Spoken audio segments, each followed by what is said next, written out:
오늘은 특별 금요 기도회인데 오늘 또 우리 어린아이들도 함께 예배 드리게 되었네요. 또 감사합니다. 원래 위칸에서 이제 위에 강단에서 설교를 했었는데 이 4주 동안에는 여러분들을 좀 더 가까이에서 보고자 또 함께 말씀으로 함께 더 가까이 교제하고자 제가 아래 강단에서 말씀을 전하도록 하겠습니다.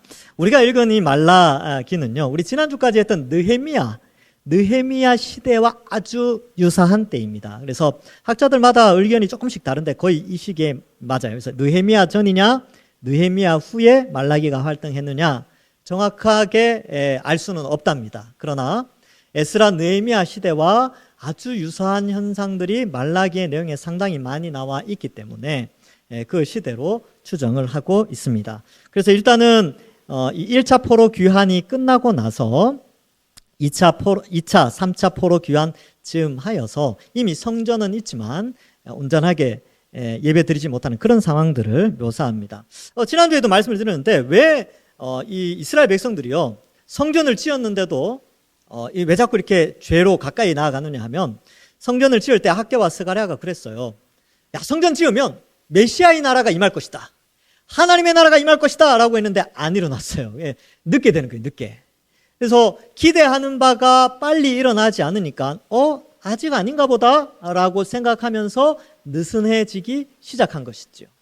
그래서 신앙에 있어서 집중력을 상실하고 이 시각이 성전을 향하지 않고 세상을 향하여 그 시각이 흩어지게 됩니다. 그 내용이 이제 3장에 보면 그런 내용이 나와요. 3장 14절에 보면 이 사람들이요 악한 말을 했대요. 어떤 악한 말을 했느냐? 이는 너희가 말하기를 하나님을 섬기는 것이 헛되니 만군의 여호와 앞에 그 명령을 지키며 슬프게 하는 것이 무슨 유익이 하리요, 이렇게 표현해요. 그러니까 신앙생활에도 아무 필요 없다, 이 신앙의 무용성이라고 하는데, 실용주의 관점에서 봤을 때 신앙생활 하는 것은 아무런 의미가 없다라고 생각한다는 거예요. 여러분, 이렇게 말하는 사람들이 많죠. 우리 말고 예수님 안 믿는 사람들이 우리를 볼 때는 뭐라고 이야기해요? 야, 교회 나가면 떡이 나오냐, 밥이 나오냐, 돈이 나오냐, 무슨 실용적인 덕이 있길래 너희는 그렇게 교회를 나가느냐, 나갈 필요 없다라고 주장하는 사람들이 이 세상 사람들이에요. 왜? 여기에 악한 말로 어떻게 표현하고 있어요? 하나님 섬기는 게 헛되다, 이렇게 표현한다는 것이죠. 그리고 하나님의 명령을 지키며 슬프게 하는 것, 회개하고 그죠? 예배드리고, 이게 무슨 의미가 있느냐, 무슨 유익이 있느냐, 이렇게 말을 하는데, 놀랍게도 이렇게 말하는 사람들이 누구냐 하면 유대인들이에요. 유대인들이 이 말을 하고 있는 것이죠. 이미 이 성전을 짓고 메시아의 나라가 도래할 줄 알았는데 점점 안 나오니까 이 원하는 바가 이루어지지 않으니까 급속하게 타락해져 버리는 그들의 연약한 모습을 보여주고 있는 것이죠. 우리도 마찬가지예요. 우리가 예수님 믿고 나서 뭔가 대단한 일이 우리 삶에 일어나고, 그죠? 막 축복이 하늘로부터 쏟아지고 막 성공하고 출세하고 그럴 줄 알았는데 똑같아. 예수님 믿었는데 똑같아. 예수님 믿기 전이나 믿은 후에나 똑같은 삶을 살고 있는 것이죠. 그러면서 이런 삶을 살면서 주님 오신다 그랬는데 아직 안 오시는 거 보니까 낙심하고, 또 그러한 관점에서 신앙을 바라보고 예수님 바라보고 십자가 바라보다가 다시 세상을 바라보면서 이런 말을 할 때가 있다는 거예요. 예수님 믿어봤자 에이, 소용없어, 이런 악한 말을 하게 된다는 것이죠. 바로 이 말라기 시대 때 사람들이, 그 유대인들이 그런 말을 하고 있었다는 것이죠. 그리고 15절에 보면 오히려 교만한 자가 복되다. 이 굉장히 악한 말이죠. 악을 행하는 자가 번성한다. 그리고 하나님을 시험하는 자가 화를 면한다. 이건 하나님의 공의, 하나님의 선하심을 완전히 무시하는 악한 자의 말인데, 놀라운 것은 이것이 유대인들의 입에서 나왔다는 것이 놀라운 일이지요. 그래서 이 말은 뭐냐면, 불신앙을 하는 것이 훨씬 세상을 살아가는데 이익이 있다, 실용적이다라는 것을 말해주고 있어요. 그래서 불신자들이 우리에게 그런다니까요. 야, 그렇게 예수님 믿고 주일날 교회 나가고 그렇게 할 시간에 야, 일요일날 자기 개발해, 학원 다니거나 책을 읽거나 뭘 하거나 뭘 해서 네 능력을 키워서 이 땅을 살아가는 것이 훨씬 실용적이지. 교회 나가는 게 뭐 그렇게 대단하냐. 이렇게 이제 이야기를 한다는 거예요. 불신자들이, 우리 주변에는 불신자들이 그런 사람들이 있죠. 우리 중에는 그런 사람들이 없는데 그렇다는 것이죠. 그런데 이 모든 것들이 다 악한 말이다, 하나님이 보실 때는 다 악한 말로 여겨진다는 것이죠. 그래서 어떻게 합니까? 신앙생활 유익이 없으니까 잠시 쉬어. 괜찮아. 잠시 쉰다고 해서 벌 받지도 않고, 차라리 신앙생활 안 하는 게 더 너한테 앞으로 앞길이 더 잘 열릴 거야, 이렇게 유혹하는 악한 자들이 있다는 것이지요. 그런데 또 한편으로는요, 16절 이하에 보면 여호와를 경외하는 자들에게 주시는 축복이 있어요. 3장 16절 이하인데 거기에는 하나님이 그들의 말을 분명히 듣고 기념책에 기록하고 나의 특별한 소유를 삼을 것이다. 이 단어가 히브리어로 세굴라라는 히브리어인데 이 나의 보석 이런 뜻이에요. 나의 보석. 여러분들 자식들 보면 어때요? 보석이죠, 보석. 자식들 보석 아닙니까? 그래서 오늘 집에 가시거든 자식들한테 세굴라 이렇게 한번 이야기해 보세요. 히브리어로 세굴라예요. 나의 보석들. 예. 근데 하나님이 우리를 세굴라, 나의 보석이라고 여겨준다는 거예요. 하나님이. 자녀로. 그래서 그 뒤에 보면 아들을 아낀같이 아낄 것이다 이렇게 말을 하고 4장에 들어와서 드디어 오늘 본문에 이제 하나님이 어떤 분이냐? 하나님은 이 악한 자들, 앞에서 이런 악한 말을 했던 자들을 심판하시고 또 16절 이하에 나오는 하나님을 경외하는 자들에게 구원을 주시는 하나님이시다라는 것을 말해주고 있습니다. 그래서 1절에 보시면 심판에 대한 내용이 나와요. 오늘 읽은 본문에 만군의 여호와가 이르죠. 보라, 용광로 불같은 날이 이른다. 용광로 보신 적 있습니까? 저는 본 적은 없습니다만은, 직접 본 적은 없습니다만은 저기 TV에서는 봤어요. 한 번 본 적이 있습니다. 한 번. 제가 그 주물 공장 하시는 장로님 회사에 갔어요. 저희 그 김포에 있는 주물 공장 하시는 장로님 갔더니 거기 이제 쇳물을 이렇게 녹이는 걸 봤어요. 물론 큰 용광로는 아닌데 작은 이렇게 쇠를 녹여 가지고 가는데 무섭더라고요. 근처만 가도 엄청 열기가 대단해요. 근데 용광로 불 같은 날이 이를 것이다 라고 말하죠. 그래서 누가 그 용광로 불 같은 곳에서 불살라지는가? 앞에서 말했던 교만한 자들, 악을 행하는 자는 다 지푸라기 같을 것이라. 지푸라기들이요 불에 잘 타요. 나무는 한참 오랫동안 타지만 지푸라기는 넣자마자 다 타버립니다. 근데 그렇게 타버릴 것을 말하죠. 그리고 뿌리와 가지를 남기지 않겠다라고 말씀합니다. 여러분, 예수님 믿지 않는 자들은요, 안타깝게도 그들은 다 나중에 주님 다시 오시면 다 불못에 던져집니다. 너무나 안타깝죠. 그러니까 어떻게 해야 돼요? 그들을 구원하기 위해서 우리는 열심히 또 복음을 전하는 것이죠. 그런데 어쨌든 이 세상에 끝까지 회개하지 않고 하나님을 믿지 않는 자들은 용광로 불 같은 곳에 불살라지는 운명에 처해 있다는 것이죠. 너무나 안타까운 것입니다. 그러니까 여러분들, 그런 잘 나가는 사람들 있잖아요. 예수님 안 믿는데 교만하여서 여기 나오는 것처럼, 앞에서 읽었던 것처럼 예수님 안 믿으니까 내가 이렇게 잘 살게 됐어. 나는 예수님 없어도, 하나님 없어도 나는 이렇게 잘 살아 라고 교만한 사람들, 하나님께 기도하지 않는 자들, 그들이 바로 여기에 이 벌을 받게 되는데, 여러분 그런 사람들 부러워하지 마세요. 그래서 예수 믿는 사람들이 가끔가다 이제 불신자의 삶을 막 동경하고 부러워하고 막 그런 경우가 있는데, 아니요. 그들은 다 불살라 없어지는, 안타깝게도 그런 심판에 놓여 있기 때문에 그걸 부러워하는 것이 아니라 그들을 안타깝게 여기셔야 돼요. 불쌍히 여기셔야 돼요. 그래서 내 주변에 예수님 안 믿는데 잘 나가는 사람들 있잖아요. 그런 사람들 보면 저 사람은 예수님 없어도 잘 사니까 그냥 예수 안 믿어도 되겠네 이렇게 생각하지 마시고, 예수님 안 믿는데 잘 먹고 잘 산다 그러면 불쌍히 여기셔야 돼요.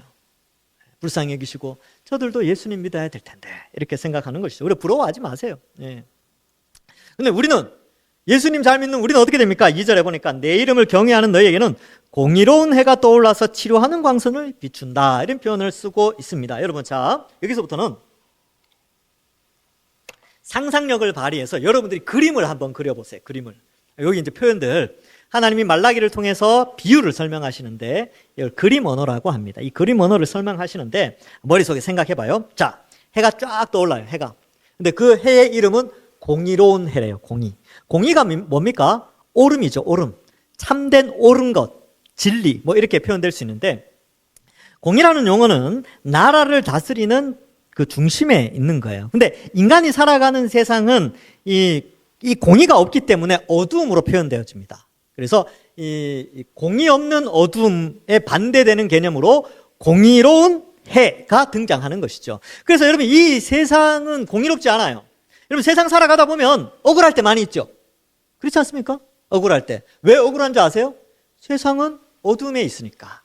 공의롭지 않으니까 그래요. 그래서 이 공의롭지 않은 세상은 어두움의 세상인데, 공의로운 세상이 열릴 때가 온다는 것이죠. 바로 공의로운 해가 떠오를 때가 있다. 근데 그때는 언제냐, 이게 떠오르게 되는데, 그 해가 떠올라서 어떤 역할을 하냐면 치료하는 광선을 발하는데요. 치료하는 광선. 근데 신기하죠. 공의의 해인데 공의로운 해가 떠오르는데 치료의 광선을 발해요. 왜 이런 표현을 썼냐면, 공의롭지 않은 세상에서 하나님을 믿는 사람들은 상처를 받습니다. 조롱을 당하고 수치를 당하고 고난을 당해요.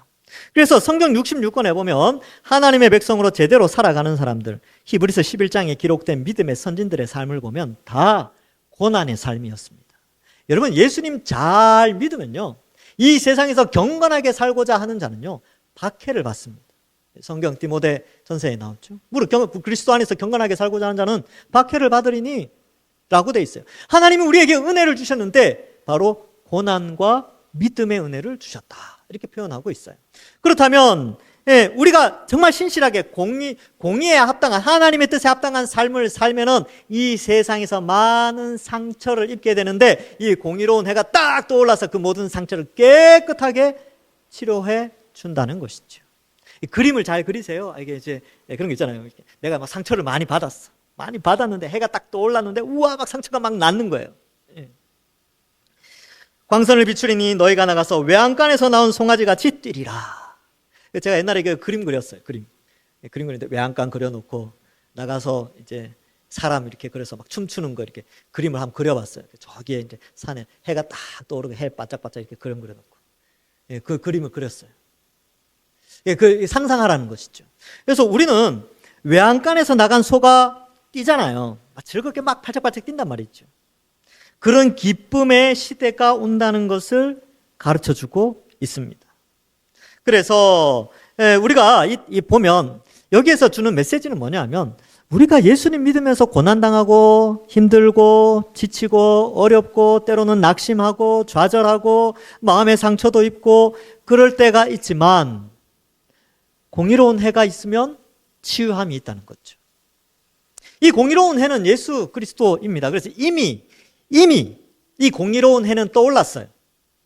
그러나 아직 완성되진 않았지만 이미 떠올라서 이 예수님을 믿는 하나님의 백성들은 이 어두움의 세상에서 살아가면서 수많은 상처를 받지만, 이 공의로운 해이신 예수님을 바라볼 때 치료하는 광선이 와서 우리를 치료하고 있다는 것이죠. 그래서 여러분, 힘들고 지치고 어려울 때, 이 세상 속에서 그리스도인으로 살아가면서 힘들고 어려울 때 뭘 바라보라고 그럽니까? 십자가 바라보라 그러지 않습니까? 십자가를 바라보면 치유함이 있게 되는 것입니다. 그래서 십자가 바라봐야 돼요. 그래서 십자가가, 예수님이 주신 그 십자가를 바라볼 때 우리는 공의로운 해에 치료하는 광선을 받게 되는 것입니다. 자, 그래서 여기 보시면 이제 치료하는 광선을 비추리니 외양간에서 나온 송아지같이 뛰리라. 3절에 보면 또 너희가 악인을 밟을 것이니, 자, 이제 그림을 그려보세요. 이제 외양간 같은 데서 나와가지고 막 공의로운 해가 떠올라서 막 춤추는데 그 밑에 악인을 밟고 있어요. 조금 끔찍하긴 한데 그림이. 그들이 내가 정한 날에 너희 발바닥 밑에 재와 같으리라. 만군의 여호와의 말이나. 이게 무슨 말이냐면, 우리를 힘들게 하고 고통스럽게 했던 그 마귀, 그리고 귀신들, 악한 영들, 그리고 이 세상의 악한 문화와 제도와 악한 마음들, 미움과 시기와 다툼과 질투와 정욕과 탐심과 이 모든 것들이 우리 발밑에 재처럼 사라져서 밟혀지게 될 것이라는 것을 말씀해 주고 있습니다. 나중에 이런 날이 온다는 것이죠. 근데 이미 왔어요. 이미 예수님의 초림으로 말미암아, 예수님이 이 땅에 오심으로 말미암아 귀신이 쫓겨나서 무적행으로 쫓겨나게 되지요. 그러나 이 땅에 아직 귀신의 세력이 남아 있지만, 이 하나님을 반역한 이 반역 천사들이죠. 이 반역한 천사들이 이 땅에 남아서 귀신으로서 역할을 감당하지만 그들은 지금 쫓겨나고 있어요. 그들은 점점 복음의 능력 앞에 도망가고 있는 현실이지요. 그들은 이미 밟혀지고 있습니다. 그러나 아직 완성되지는 않았지요. 자, 그래서 이러한 시대가 이미 도래하였습니다. 4절에 보시면 이러한 이 말라기를 통하여서 이런 소망을 주는 거예요. 지금 유다 사람들은 그들이 원하는 세상이 안 온 거예요. 성전을 지어놓고 예배를 드리는데 빨리 그리스도의 나라가 임하기를 원했는데 점점 이 메시아가 오지 않으니까 낙심해서 눈을 딴 데로 돌리고 있으니까 하나님이 말라기를 통해서 이런 세상이 빨리 온다, 곧 온다라는 것을 가르쳐주고 있는 것이죠. 우리도 마찬가지죠. 예수님 다시 오신다, 이 말을 2000년 동안 해왔어요. 그래서 이걸 견디지 못한 사람들은 여전히 예수님 언제 올지 모르니까 세상으로 눈을 돌리는 사람들이 또 많이 있어요. 아직 안 오시겠지, 그러면서 이제 세상과 타협하고 또 세상의 것들을 막 가까이 하고 정욕과 뭐 이런 것들, 예배를 소홀히 하고 막 그렇게 되는 거예요. 그래서 뭐 2장에 보면 흠 있는 재물 막 드리고 이런 내용들이 막 나오거든요. 그런데 그때 하나님 말라기를 보내서 이런 그림을 그려주고 이런 비전을 보여주시면서 4절에 보면 너희는 내가 호렙에서 온 이스라엘을 위하여 내 종 모세에게 명령한 법 곧 율례와 법도를 기억하라, 이것을 말씀해 주고 있습니다. 지금 말라기가 이 말씀을 선포할 때는 나라가 굉장히 힘들 때예요. 어려울 때. 지금 우리의 상황과 좀 비슷할 수도 있겠네요. 어렵다는 게. 이때도 마찬가지예요. 아무 희망이 없고 약속은 느려지고 하니까 그리고 이 경제적으로 어려우니까 어떤 일을 했냐면 이제 조강지처를 버리고 부자 이방 여인들을 막 맞이해서 이렇게 이제 신분 상승을 하는 그런 분위기도 있었단 말이죠. 느헤미야에서 좀 살펴봤었죠. 그러한 상황에 있으니까 낙심하고 타협하고 세속적으로 변해가는 그 세상 가운데 하나님께서 이런 소망을 던져주게 되는 것입니다. 그리고 그들에게 명령하는 게 뭐냐 하면 말씀, 모세에게 명령한 법 곧 율례와 법도를 기억하라. 굉장히 중요한 메시지입니다. 여러분, 하나님은 지독하게도 하나님의 백성들에게 뭘 요구하시냐면 말씀을 기억하라, 혹은 뭐 말씀을 읽어라, 말씀을 가까이 하라, 말씀을 주야로 묵상해라, 이런 것들을 끊임없이 성경 전체에서 강조하고 있습니다. 왜냐하면 그 어떤 사탄의 유혹과 정욕과 죄의 본성과 이 세상의 그 어떤 위협들이 다가온다 할지라도 말씀을 기억하고 말씀을 가까이 하는 사람은 그 모든 것들을 이길 힘을 가지기 때문에 그렇습니다. 그래서 이 낙심한 유다 사람들에게 마지막으로 지금 이제 말라기 4장이잖아요. 끝부분에 결론에서 뭘 이야기하느냐면 하나님의 말씀을, 여호와의 율법을, 율례와 법도를 기억하라라고 명령하고 있는 것입니다. 여러분, 우리는 어떻습니까?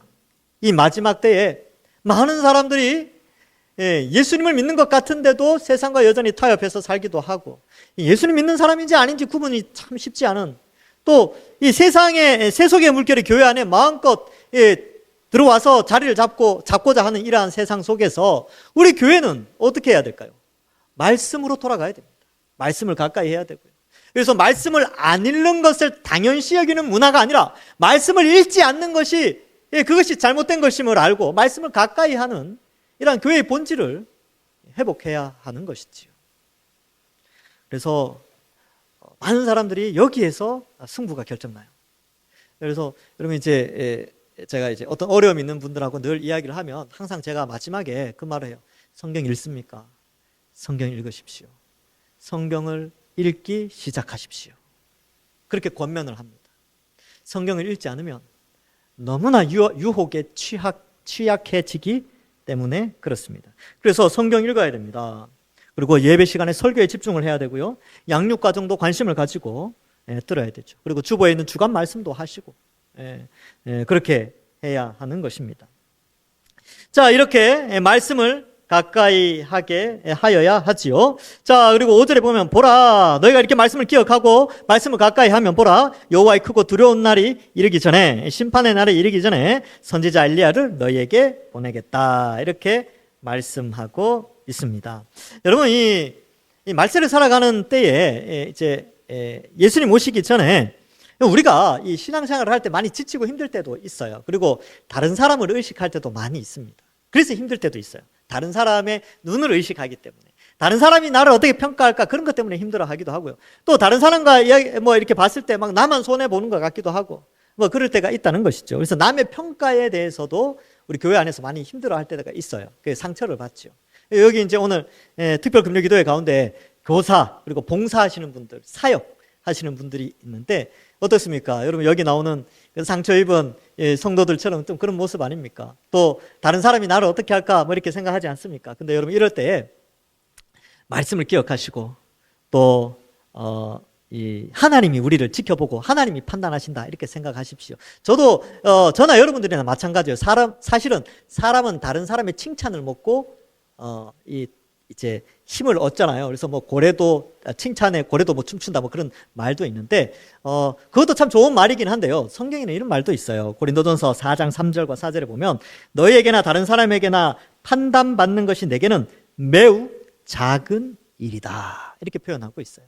다른 사람한테 어떻게 평가되어질까 그것 때문에 상처받고 그렇게 생각하지 마시고 하나님이 판단하신다라는 것을 기억하시고 4장 4절에 보면 나는 자책할 아무것도 깨닫지 못하나 이로 말미암아 의롭다함을 얻지 못하노라. 다만 나를 심판하실 이는 주시니라.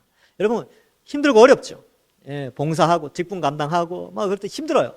그런데 하나님이 모든 걸 다 보고 계신다는 사실, 그리고 그 사실로 말미암아 여러분들 이 어려움의 때를 또 잘 이겨나가시고, 특별히 교사들 힘든 거 압니다. 힘내십시오. 예, 하나님이 다 보고 계시고요. 봉사자들 있죠. 뭐 구역장, 뭐 또 뭐 있습니까? 예, 또 식당 봉사도 하고 찬양대도 하고 또 예배 봉사하기 위해서 또 섬기고 또 전도하고 또 무슨 교회 안에 이름도 없이 빛도 없이 봉사하시는 분들, 예, 하나님이 보고 다 공의롭게 보상을 해 주신다. 이것을 잊지 않으시기 바랍니다. 뿐만 아니라 여기에 보면 이 마지막 때 이렇게 공의로운 해가 또 올라서 치료의 광선을 발하는 때가 오는데, 그때에 그 전에 어떤 일이 일어나느냐 하면 엘리야를 보내겠다라고 예언을 하세요. 예언. 그러면 이 엘리야가 왔느냐? 예, 왔습니다. 엘리야가 왔어요. 언제 왔느냐? 마태복음 17장 11절부터 13절에 보면 예수께서 대답하여 이르시되 엘리야가 과연 먼저 와서 모든 일을 회복하리라. 내가 너희에게 말하노니 엘리야가 이미 왔으되 사람들이 알지 못하고 임의로 대우하였도다. 인자도 이와 같이 그들에게 고난을 받으리라 하시니 그제서야 제자들이 예수께서 말씀하신 것이 세례 요한인 줄을 깨달으니라. 이렇게 기록하고 있죠. 그래서 이 말라기 4장 5절에 기록된 마지막 심판의 때가 이르기 전, 공의로운 해가 뜨기 전에 선지자 엘리야가 온다라고 말라기에서 예언을 했는데 그 선지자 엘리야는 세례 요한이다라고 말씀하신 것이죠. 그럼 공의로운 해는 바로 예수님이 되시는 것입니다. 자, 그래서 엘리야가 와서 어떤 일을 했느냐, 이게 중요합니다. 뭘 했느냐 하면 그가 아버지의 마음을 자녀에게로 돌이키게 하고 자녀들의 마음을 그들의 아버지에게로 돌이키게 하리라. 실제로 와서 요단강에서 어떻게 했습니까? 회개의 세례를 베풀고, 그리고 예수님이 등장했을 때 메시아가 누구인지 정확하게 지목을 하죠. 요한복음에 보면 보라, 세상 죄를 지고 가는 하나님의 어린 양이로다. 그리고 요한복음에 보면 나는 그리스도가 아니다. 많은 사람들이 세례 요한이 그리스도인 줄 알았어요. 근데 세례 요한이 뭐라 그러냐면 나는 그리스도가 아니다. 내 뒤에 오시는 그분이 오시는 나는 그의 신을 들기조차 감당할 수 없는 그런 부족한 자다 라고 하며, 그 세례 요한이 지목한 그리스도가 누구냐면 바로 예수 그리스도이십니다. 그래서 이 세례 요한은 와서 수많은 유대인들이 예수님을 믿도록 했어요. 그래서 예수님이 등장했을 때 세례 요한은 이 예수님께로 사람들을 다 돌려보내죠. 그의 제자들조차도, 세례 요한의 제자들조차도 예수님을 믿도록 했습니다. 그리고 그는 그의 사명을 감당해서 감옥에 갇히지요. 이처럼 이 세례 요한은 하나님의 자녀들, 이 유대 사람들을 예수님께로 인도하는 이 엘리야의 역할을 감당했습니다. 그렇다면 여러분, 자, 이미 이게 성취가 되었어요. 근데 아직 완성되지 않았습니다. 왜냐하면 예수님이 재림하시거든요. 예수님이 다시 오신다고 약속을 하셨습니다. 그렇다면 이미와 아직의 개념에서, 즉 하나님 나라가 이미 임했지만 아직 완성되지 않았다라는 개념에서 이 본문을 살필 때에, 그러면 예수님 다시 오시기 전에 엘리야와 같은 역할을 하는 사람이 있다는 거예요. 누가 예수님 재림 전에 엘리야가 되느냐? 바로 교회입니다. 바로 우리가 엘리야의 역할을 감당하죠. 그래서 우리 각자 한 사람 한 사람이 자녀들을 어떻게 해요? 자녀들의 마음을 그들의 아버지에게로 돌이키게 하는 역할을 감당하게 됩니다. 그래서 우리는 예배자이지만 또한 사역자예요. 하나님께 경배하고 구원받은 것에 대한 찬송과 영광을 올려드리고 말씀 듣고 은혜 받는 자이지만 또한 그 받은 은혜로 말미암아 하나님이 원하시는 사역들을 감당해내는 사역자들이라는 것이죠. 봉사자들입니다. 그래서 교사들은 어떻습니까? 교사들은 바로 그 어린아이들이 자기가 맡은 영유치부, 유초등부, 중고등부, 청년부의 그 교육 대상자들이 바로 하나님의 자녀들이요, 그들이 하나님 아버지께로 마음을 돌이키도록 하는 그 엘리야의 역할을 감당하는 것이 바로 교사의 역할이죠. 우리들의 역할은 무엇입니까? 그러면 교사들은 그렇게 있다. 우리는 각자의 봉사의 자리에서 바로 이 교회가 이 역할을 잘 감당할 수 있도록, 이 하나님의 예수 그리스도의 몸된 교회가, 또 한 가족된 교회가 이 엘리야의 역할을 잘 감당하도록 곳곳에 이름도 없이 빛도 없이 봉사의 섬김의 일을 하고 있다는 것이죠. 그래서 직분도 주어지기도 하고요, 또 봉사로 자원하여서 섬기기도 하게 되는 것입니다. 바로 재림을 준비하는 엘리야의 모습이지요. 말씀을 맺습니다. 여러분, 이 예수님의 초림의 엘리야는 세례 요한이었고, 세례 요한은 그의 사역지가 어디였냐면 요단강이었어요. 요단강에서 세례를 베풀고 말씀을 전했죠. 우리가 가야 될 요단강은 어디입니까? 우리가 사역해야 될 그 사역의 장소는 어디일까요? 자녀들의 마음을 아버지에게로 돌이키게 하는 그 사역의 장소, 거기에 우리가 있어야 됩니다. 거기에 자리를 지키고 있을 때 우리는 이 주님이 다시 오시기 전 엘리야의 사명을 감당하게 되는 것이지요. 교사는 교사로, 직분자들은 직분자로, 봉사자들은 봉사의 그 자리에 지켜서 하나님의 백성들이 하나님 아버지께로 그 마음을 드릴 수 있도록, 그 마음을 아버지께로 돌이킬 수 있도록 도와주는 그 엘리야의 역할을 우리가 감당하게 되는 것입니다. 여기에 있는 많은 봉사자들이 있을 것입니다. 그렇게 생각할 수도 있겠죠. 나 이제 내년엔 안 해야지, 뭐 이런 생각하는 사람들도 있을 수 있습니다. 근데 여러분 생각하셔야 돼요. 엘리야는 어땠습니까? 엘리야는 죽기까지 사명을 감당했습니다. 그래서 여러분, 우리가 감당하는 이 사명이 누군가의 마음을 하나님 아버지께로 돌이키는 귀한 사명이라는 사실, 바로 주님이 재림 전에 엘리야로서 부름을 받았다는 사실을 알고 그 사명 잘 감당하시고 그 자리를 이탈하는 것이 아니라 오히려 그 자리 가운데에서 그 세례 요한이 요단강에 있었던 것처럼 우리는 우리의 자리, 이 교회에서, 그리고 가정에서, 여러분들이 세상에 나가는 일터나 사회 속에서 엘리야의 역할을 잘 감당하여 이 세상 속에 있는 수많은 하나님의 택한 백성들을 하나님께로 인도하는 그런 역할을 감당하시고, 또 봉사하는 일이 힘들고 지치더라도 엘리야도 힘들었겠죠. 세례 요한도 힘들었겠죠.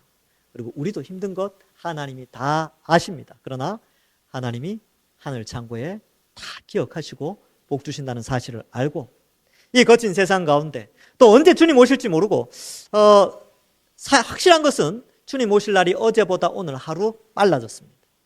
오늘보다 내일 하루가 더 가까워진 것이죠. 언제인지는 모르지만 주님 다시 오실 그날을 소망하며 엘리야의 사명 잘 감당하여서 여러분들이 속한 곳에서 자녀들의 마음을 아버지께로 돌이키게 하는 귀한 사역자로서의 감당을 잘 감당하시는 우리 모든 주의 백성들 되기를 주님의 이름으로 간절히 축원합니다. 기도하겠습니다. 하나님 아버지, 은혜를 감사합니다. 우리를 택하여 구원하여 주시고 또 이 시대의 엘리야로 불러주시니 감사합니다. 이 엘리야의 사명을 우리 동산교회 모든 성도들이 잘 감당하게 하시고, 이 엘리야의 사명으로 말미암아 하나님 앞에 영광 돌리는 모든 주의 백성들 될 수 있도록 축복하여 주시옵소서. 우리가 가야 될 요단강은 어디일지, 우리가 사역해야 될 그 사역지는 어디일지 우리가 다시 한번 기억하고, 이 엘리야의 사명을 잘 감당하며 하나님께 영광 돌리는, 그리하여 우리 한 사람을 통하여 우리 주변에 있는 하나님의 자녀들의 마음을 아버지께로 돌리는 귀한 사명 잘 감당하는 우리 동산교회 되게 하여 주옵소서. 그들 위해 복 내려 주실 줄 믿사옵고 예수님의 이름으로 기도하옵나이다. 아멘.